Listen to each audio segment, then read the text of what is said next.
This is the DEFCON warning system. Alert status for 9 p.m., Thursday, July 1st, 2010. Condition green.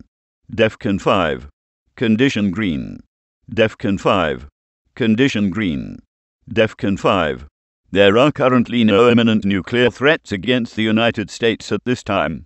The nation of Iran has mobilized forces to the northwest border in response to a build-up of U.S. and Israeli forces in Azerbaijan.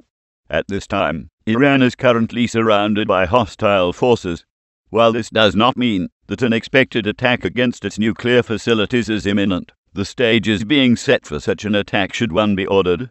It is, however, unlikely that any attack would successfully neutralize an Iranian nuclear program due to many of its facilities residing in hardened bases or are in unknown locations. New sanctions against Iran have been passed by both the United Nations as well as the United States. The sanctions, though, have been watered down, are optional, or have been proven to be ineffective in the past.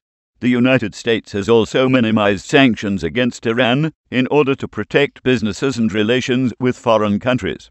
Meanwhile, Russia is in talks with Iran to provide more nuclear power plants in the future. There has been a further weakening of the United States' former strength in the Middle East as both Egypt and Jordan plan a hardening of their stances against the former superpower, as officials from both countries state that the United States has a history of caving into those who take a stand against it. Further to this is North Korea's continuing and unobstructed maneuvering against the United States as the regime extends its outreach to Brazil, which would give the country access to weapons technology that it currently cannot get due to sanctions, as well as assisting Myanmar acquire components for a nuclear weapons program.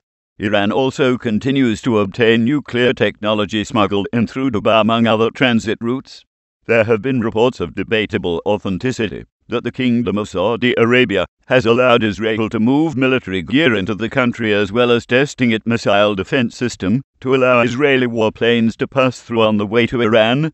The Saudi government has denied such reports. However, it is known that most Arab countries are fearful of Iranian power in the region and are quietly supporting Israel and the United States in an attack on their nuclear facilities.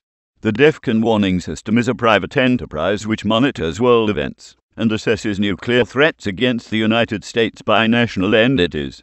It does not evaluate individual terrorist threats and does not report on them except in cases of hard intelligence.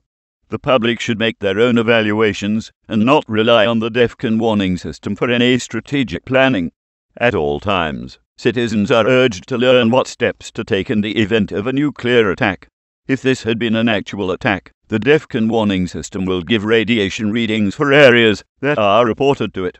Your readings will vary. This system serves the Kettle Falls area of northeast Washington. Official news sources will have radiation readings for your area. For immediate updates, go to www.defconwarningsystem.com. Breaking news and important information can be found on the DEFCON warning system message board. You may also subscribe to the YouTube channel DEFCON Warning System. However, YouTube updates may be delayed by several hours due to server load. The next scheduled update is 7 p.m. Pacific Time, August 1st, 2010. Additional updates will be made as the situation warrants, with more frequent updates at higher alert levels. This concludes this broadcast of the DEFCON Warning System.